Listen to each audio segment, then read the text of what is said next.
Tonight on Business Live, Institute of Economic Affairs projects a 200 percentage point increment in the policy rate of the Bank of Ghana to a further 19%. We'll hear from its Director of Research, Dr. John Kwache. I think that, they should increase the policy rate by about 200 basis points at this meeting. That should be the immediate response.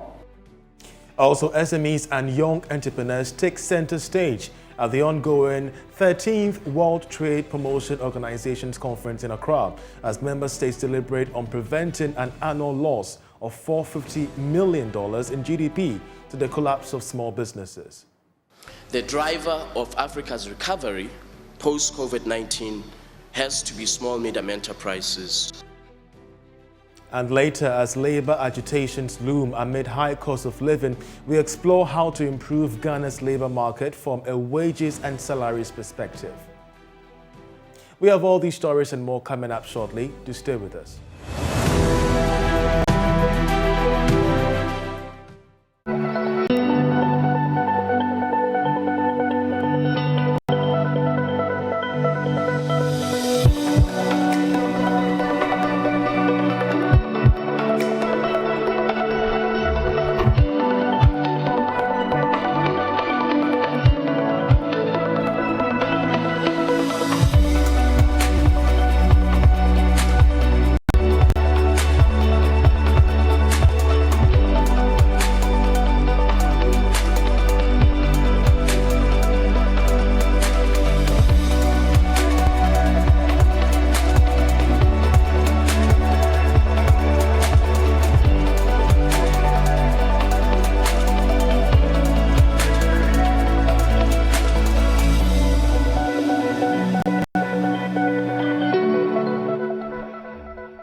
Hello and welcome, I'm Charles Ayitey. Tonight, as the Bank of Ghana prepares to hold its 106th Monetary Policy Committee meeting from Wednesday, players in the financial sector wants the regulator to make decisions that will boost consumer confidence. Even though the exchange rate regime has been fairly stable for now, the inflation rate has seen a jump to 23.6%, the highest in 18 years. Speaking at the recent fact behind figures organized by the Ghana Stock Exchange, Managing Director of Cal Bank, Philip Oredu, was hopeful the central bank will announce monetary policy measures that will propel economic growth by the next half of this year. Economy as is now is still quite fluid. The MPC is going to meet quite soon, and we are all sure they are going to react to the hike in rates. Exchange rates, at least at the moment, we're seeing some sort of stability on the market. We see inflation going up, which obviously would impact on consumer behavior, which will also then impact on growth as a whole. So we see some sort of moderated growth at the beginning of the year, though getting to the tail end of last year, we had started seeing some sort of signs when it came to challenges with the yields on the Euro bonds. Obviously, we were not expecting it to get to these sort of levels with respect to inflation rate, the rate of depreciation of the currency, the current interest rate regime in which we are. But we expect that various policy measures, various fiscal measures, as has been put in place by government and by the central bank, would address these sort of concerns, and we see some sort of moderated growth, though we were expecting quite an improved growth this year. I think that growth is going to be stemmed a bit throughout the years. Meanwhile, the Institute of Economic Affairs (IA) is projecting a 200 basis point increase in the policy rate to a further 19%. This, it believes, will help narrow the gap with the rising inflation and also ease, to some extent, the risk of foreign currency outflows. However, the move will increase the cost of living and doing business because lending rates will go up further, while money supply will also reduce. Director of Research at the IEA, spoke earlier on the marketplace. I am proposing that, they should increase the policy rate by about 200 basis points. At this meeting, that should be the immediate response. And it is because, as I said, inflation is virtually, running away. We are experiencing inflation the highest in 18 years. Of course, it's not only Ghana that is experiencing inflationary pressures. All over the world because of COVID and the Russia-Ukrainian war. But it looks like ours, is quite excessive, and it caused a lot of hardship, in the economy. To the extent that all goods, the price of goods and services have, risen sharply. So now the first, instrument or tool available to the central bank is the policy rate. But I've also said that beyond that, they should also look at the sources, the supply sources that are causing inflation. In other words, if you look at food, the exchange rate, transport, fuel, and, engage with government, work with government. Away from that, Ghana and the rest of Africa risk losing an annual GDP of $450 million should struggling SMEs and social impact entrepreneurs not be cushioned from the economic impact of COVID-19, climate change, and the war on Ukraine. Speaking at the ongoing 13th World Trade Promotion Organization's conference in Accra, the Secretary General of the Continental Free Trade Agreement Area, Wamkele Mene, announced that the Secretariat is shifting its focus from large industries to SMEs to ensure that inclusive and sustainable economic growth through a signed MOU with the International Trade Center is achieved. We have more in this report. The third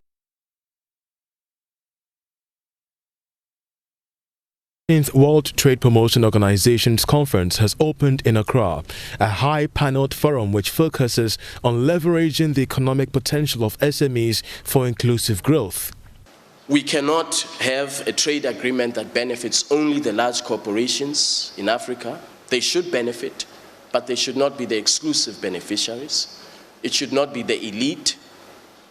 The driver of Africa's recovery post-COVID-19 has to be small, medium enterprises. Battling the challenges of COVID-19, climate change, as well as the conflict in Ukraine, Executive Director of the International Trade Center, Pamela Cook-Hamilton, explained some reforms being introduced by the ITC to cushion Ghanaian and African SMEs from geopolitical developments. So what this is about is breaking those down, taking them apart and beginning to look at strategic ways in which trade promotion organizations like yourself can actually help SMEs to not only survive, but to pivot and to thrive. Speaking on behalf of President Akufo-Addo, Trade Minister Alan Tremantin charged players in trade promotion to employ aggressive and innovative reforms to position SMEs for resilience and recovery. Trade must be mainstreamed in national development plans.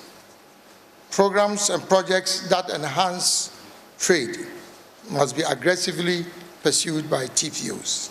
Secondly, TPOs must identify specific areas where global trade disruptions have created opportunities for scaling up local production in their national economy. Joy Business engaged the CEO of the Ghana Export Promotion Authority, Dr. Efuasabi Asare, who says the $2.5 billion target by the National Exports Development Strategy in 2029 is aimed at addressing the threats facing SMEs was hit by the external factors. During COVID, we thought that SMEs were going to fold up.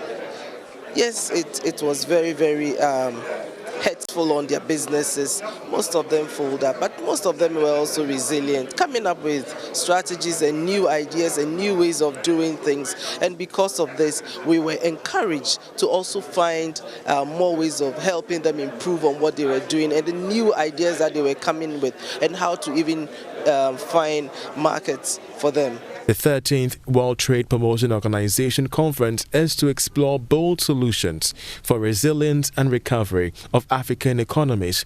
It saw the Continental Free Trade Secretariat and the International Trade Center sign a memorandum of understanding for an instrument to boost SME development and women participation in the single African market. Now, the high cost of living amid a spike in inflation has left not only businesses clamoring to increase cost of goods and services to make up for their losses, but also seen a rise in labor demands from both public and private sector workers. Already, the Trades Union Congress TUC wants nothing below a 20% increase in salaries for workers. But how can employers and employees negotiate salary raises amid this economic crunch? Joining me to discuss is Dr. Edward Kwapong, President of the Chartered Institute of Human Resource Management. We're grateful, Dr. that could join us. We have seen a wave of labor agitations, especially within the public sector, as TUC presses for an increase in wages by about 20%. You've been dealing with, most of these cases from the perspective of the Fair Wage and Salaries Commission and even the President of the Chartered Institute of Human Resource Management. How do we draw the balance here?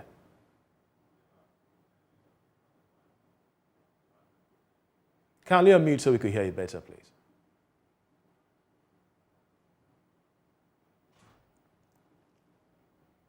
If you could kindly unmute, Dr. Kwapong, so you could, appreciate the import of your message as we dissect the best ways by which we could leverage, especially, labor agitations and best ways by which we could strike a balance. Workers are calling for, salary increases, increasing their wages. Employers are also, counting the losses in terms of the impact on the profit. Where do we strike the balance? Well, it is an issue, it is a problem, and the problem must be solved by the two parties. You have the demand side of it, workers asking for all manner of, making all manner of demands, and the employer saying, post-COVID, we are not that resourceful. So how do we resolve this? The resolution lies in engaging, the two parties engaging and making sure that they are at a common ground in saving the nation and saving jobs and saving enterprises. Can we trace the current trend of, labor agitations to developments that, we're currently seeing unfold before our eyes? Hike in inflation, hike in the cost of goods and services. Can we trace it actually to this situation, or just the fact that the minimum wage in Ghana is unbearably low? Well, yes, the happenings in the economy are the major cause of this agitation. Fuel prices are skyrocketing, transport fares, the exchange rate, and all that, I admit. But fundamentally, from where I sit, as the president of the Chartered Institute of Human Resource Management, Ghana, it is a decision we took last year in fixing the minimum wage and the base pay that has agitated a lot of workers. For 5 years running, the average increase in the base pay and the minimum wage was like 10% every year. So workers have gotten used to this 10% annual increase in their base pay and the minimum wage. As a result of COVID, however, last year, 2021 and 2022, we granted 4% and 7% respectively. This was a big blow to a number of workers who had gotten used to the 10% annual increase. And I think they went back aggrieved, thinking they had been shortchanged. But then they should also be mindful of the fact that the war chest for managing labor and managing wages had reduced so much as a result of the COVID. In 2019, the economy, the gross domestic product grew by 6.5. In 2020, it grew by only 0.5%. It means that a huge amount of income, a huge amount of money did not flow into the kitty. And therefore, there was no way government was going to raise money to increase the salaries in the manner and the pattern they had raised them over the years. So yes, I agree. There are so many happenings. The dynamics around us are so complex at the end of the day, I think that decision to grant them 4% and 7% in 2 successive years dealt a big blow to them. Indeed, but even as you're making this submission, there are calls for an aggressive, reform in our labor market. From your perspective, when it comes to wages and salaries, how can we effect immediate to long-term reforms to ensure that being a worker in Ghana, be it private or public, is enviable enough? Yes, managing the labor market requires that we appreciate the value of skills. And so once in a while, we conduct labor market survey to know skills that are critical and yet crucial to the needs of the nation. And for such skills, when we recruit them, we must reward them appropriately and not just like any other skill on the market. There are skills that are really critical and yet in short supply. And when we identify such skills, when we employ, we should reward them accordingly on the base pay and the associated allowances. Beyond that, there should be a very robust performance management system that ensures that targets are set, employees work towards those targets, and they are rewarded accordingly. In that respect, there is a discriminatory way of rewarding, and that really gingers up the high flyers to give up their best. Otherwise, the same salary for everybody, no performance management system, no accountability. We cannot manage the labor market effectively that way.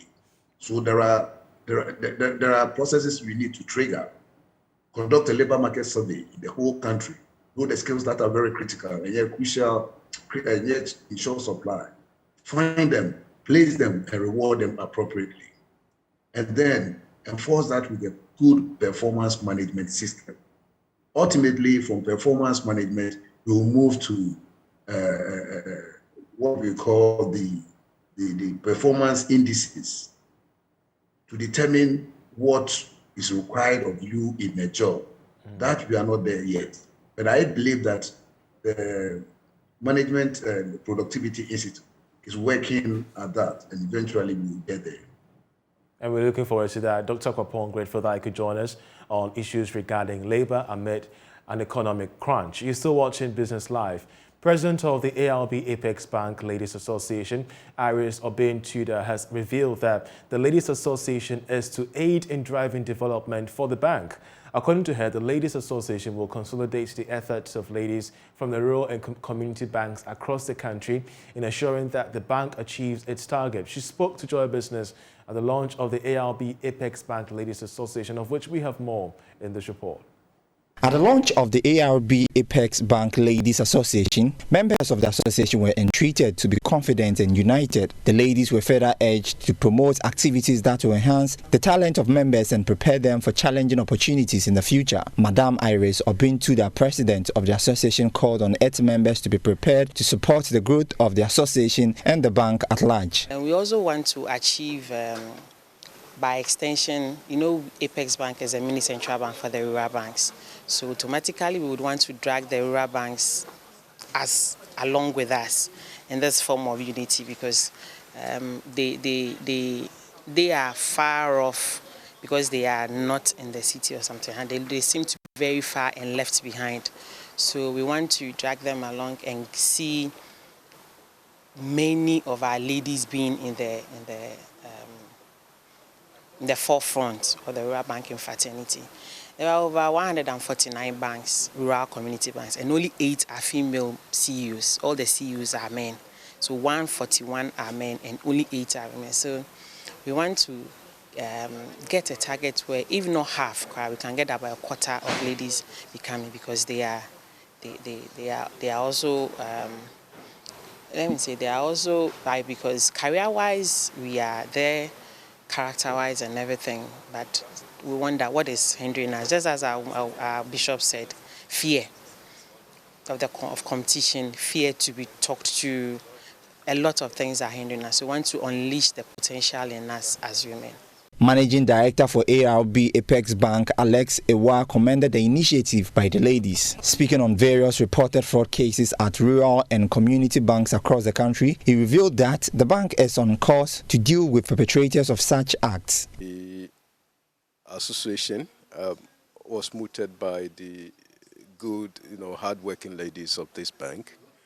And when they presented the proposal to us, we thought it wise that, from Bible times, women have been a potential force. And also the fact that when you look at the caliber of women that we have in the bank, these are people with knowledge, with skills, with qualifications, with, everything. And we thought it wise that there is need for management to give them all the encouragement so that we can put our ladies together pace in our institutions. In fact, every financial institution, it is there. But it is the structures that are in place to deal with it, mitigate and prevent it, which are important. And that one you can count on us that ARB Apex Bank, Bank of Ghana, and the boards, the governance structures in the rural banks, we have implemented strong, resilient control measures to ensure that we deal with it. The ARB Apex Bank Ladies Association plays a collective role to the success of the bank.